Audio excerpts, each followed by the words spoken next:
রাষ্ট্রীয় সম্পত্তি ধ্বংস করা হয়েছে।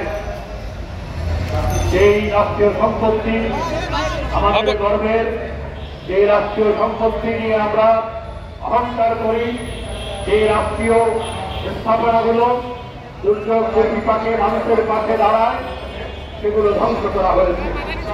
বাংলাদেশ টেলিভিশনে 60 বছরের ইতিহাসে যেটি কখনো ঘটে নাই, এমনকি মুক্তিযুদ্ধের সময়ও পাকিস্তান হানাদার বাহিনী যেটি করে নাই, সেদিন এই বিএনপি জামাত জঙ্গি গোষ্ঠী তারা কোটা আন্দোলনের সুযোগ দিয়ে তারা সেখানে এই বাংলাদেশ টেলিভিশন চালিয়ে দিয়েছে, সেতু ভবন চালিয়ে দিয়েছে, সড়ক ভবন চালিয়ে দিয়েছে। দুর্যোগ ব্যবস্থাপনা মন্ত্রণালয়, এই মন্ত্রণালয় বাংলাদেশের দুর্যোগ বিপাকে মানুষের পাশে দাঁড়ায়।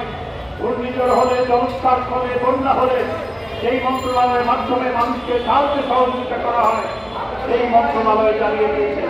স্বাস্থ্য অধিদপ্তর, এই স্বাস্থ্য অধিদপ্তরের মাধ্যমে সমস্ত দেশে সাধারণ মানুষের স্বাস্থ্য সেবা কার্যক্রম পরিচালনা করা হয়। এই স্বাস্থ্য অধিদপ্তর চালিয়ে দেওয়া হয়েছে, সার্ভার চলে গেছে এবং এখন সমন্বয় করে স্বাস্থ্য সেবা দেওয়া কঠিন হয়ে দাঁড়িয়েছে। ডাটা সেন্টার, এই ডাটা সেন্টারের মাধ্যমে সমগ্র বাংলাদেশে ইন্টারনেট সেবা প্রদান করা হয়, সেই ডাটা সেন্টার চালিয়ে দিয়েছে এবং মেট্রো রেল, বাংলাদেশের মানুষের গর্ব, ঢাকাবাসীর গর্ব, সেই মেট্রো রেল স্টেশন চালিয়ে দিয়েছে। এইভাবে বাংলাদেশের সমস্ত ধর্মের, অহংকারের এবং সেবামূলক সমস্ত প্রতিষ্ঠানগুলোর উপর তারা হামলা পরিচালনা করেছে। যখন পুলিশ সদস্য আহত হয়ে হাসপাতালে গেছে, সেখান থেকে সেই পুলিশ সদস্যকে ধরে এনে টেনে হেঁচড়ে তাকে নির্মম নির্যাতন করেছে এবং হত্যাকাণ্ডের শিকার হয়েছে। পুলিশ সদস্যকে পিটিয়ে হত্যা করে লাশ ঝুলিয়ে রেখেছে। গাজীপুরে আমাদের একজন কর্মী, যে সার্বক্ষণিক গাজীপুরের সাবেক মেয়র জাহাঙ্গীরের সাথে থাকত, তাকে পিটিয়ে তার লাশ গাছে ঝুলিয়ে রেখেছে এবং ছাত্রলীগ, আওয়ামী লীগের 15 জনের বেশি নেতাকর্মী নিহত হয়েছে। চট্টগ্রামে ছাত্রলীগের নেতাকর্মীরা 6তলা বিল্ডিং এর ছাদের উপর আশ্রয় নিয়েছিল গন্ডগোলের সময় এবং সেখানে 6তলা বিল্ডিং এর উপর উঠে সেখান থেকে তাদেরকে ছুঁড়ে ফেলে হত্যা করা হয়েছে। এমনকি অনেকে বেয়ে যখন নামছিল তাদেরকে পিটিয়ে হত্যা করা হয়েছে। এটি মধ্যযুগীয় বর্বরতা এবং তালেবানের স্টাইলে বর্বরতা চালানো হয়েছে। মধ্যযুগীয় বর্বরতাকেও তাদের এই বর্বরতা হার দাঁড়িয়েছে।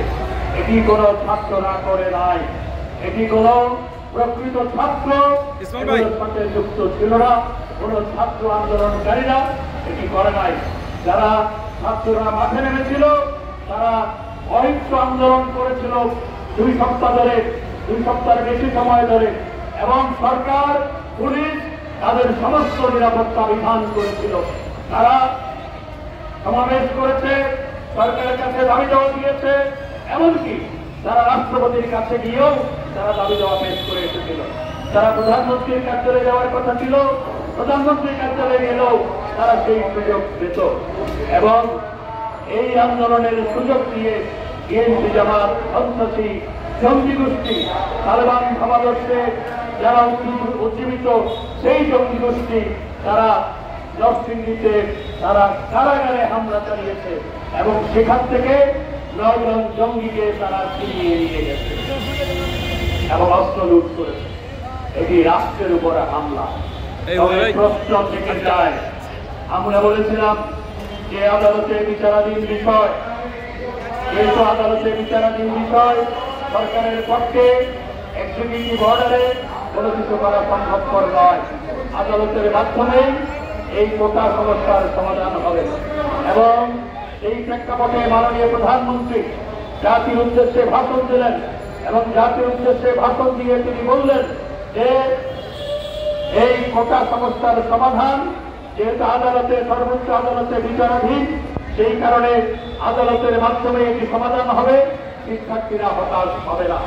কারণ সরকার কোটা ব্যবস্থা বাতিল করেছিল ছাত্রছাত্রীদের দাবির প্রেক্ষিতে 2018 সালে এবং এই কোটা ব্যবস্থা হাইকোর্ট সেটির বিরুদ্ধে সম্পৃক্ত কয়েকজন হাইকোর্টের দ্বারস্থ হওয়ার পর হাইকোর্ট কোটা ব্যবস্থা বাতিলের আদেশ দেয়।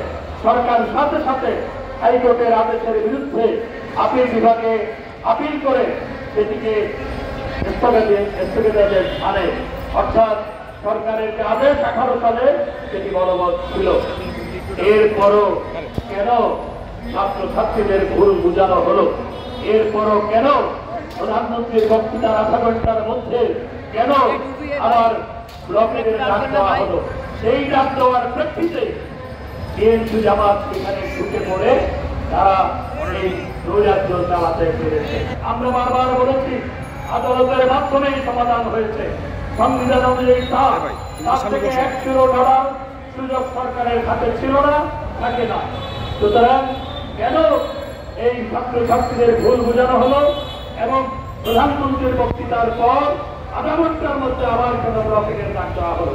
এবং সেই ডাক দেওয়ার পরেই সেদিন থেকেই এই বিএনপি জামাত অগ্নি সন্ত্রাসী নৈরাজ্য সৃষ্টিকারী জঙ্গি গোষ্ঠী ঢুকে পড়ে দেশের মানুষের উপরে হামলা পরিচালনা করেছে এবং মধ্যযুগীয় বড় বড় কথা হার মানিয়েছে। হ্যাঁ, এই ঘটনা প্রবাহে অনেক শিক্ষার্থীও এই নৈরাজ্যের শিকার হয়েছে, এই ঘটনা প্রবাহের শিকার হয়েছে। আমরা প্রত্যেকটি হত্যাকাণ্ডের বিচার করতে বদ্ধপরিকর। মাননীয় প্রধানমন্ত্রী ঘোষণা করেছেন এবং বিচার বিভাগীয় তদন্ত কমিশন গঠন করা হয়েছে।